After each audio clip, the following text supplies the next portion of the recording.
Hi, again, this is Steve Gladis in the series Surviving the First Year of College, and we're glad you're back.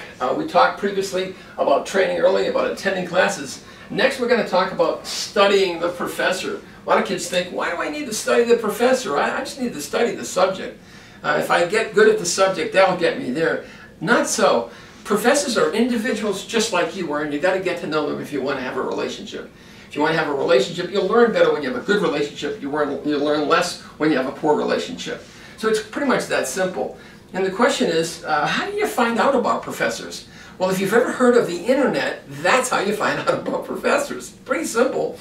I tell my kids when they went to school, Google your professors, find out all about them, and find out what kinds of stuff they do. In today's world, you can find out an awful lot about a professor, the kinds of things that he's studying, his areas of interest, just by going online. Every new student at the university should Google every one of their professors and find out as much as they can about them. It's just a way of getting to identify with them. You might find out that, for example, your professor likes baseball.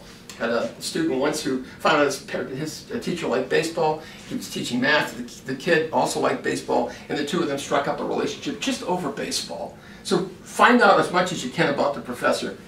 The other thing you want to do is go to office hours.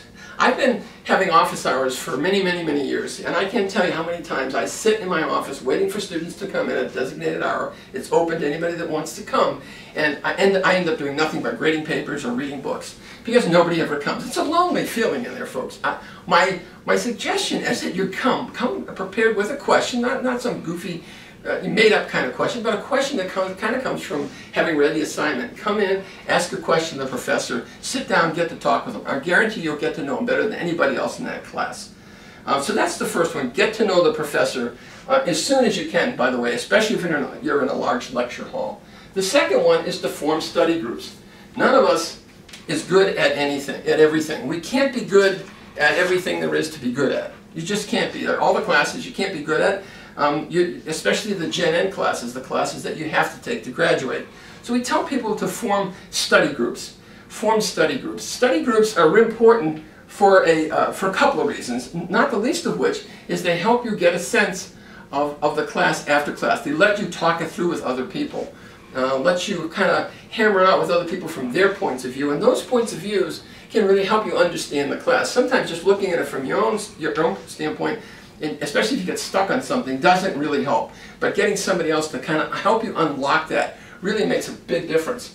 What I suggest when you form a study group is don't form them the first week or two of class. Wait about 3 weeks.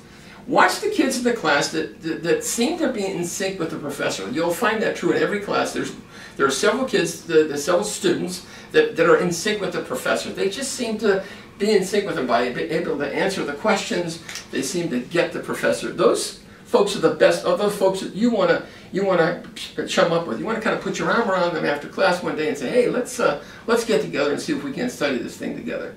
3 or 4 people is what I recommend. No more than 4 or 5. Get past 5. It's too hard to get people together. Get together on a regular basis, and work together maybe one night a week to help work your way through a course. And you'll find this group sort of approach to academics is a very strong determiner of how healthy a study life you'll have, and again, keep you out of this 33%. This has been Steve Gladis at Steve Gladis Leadership Partners at George Mason University at the Enterprise Center. Hope you enjoyed this series, and by the way, pass it on to some of your friends. Thanks very much.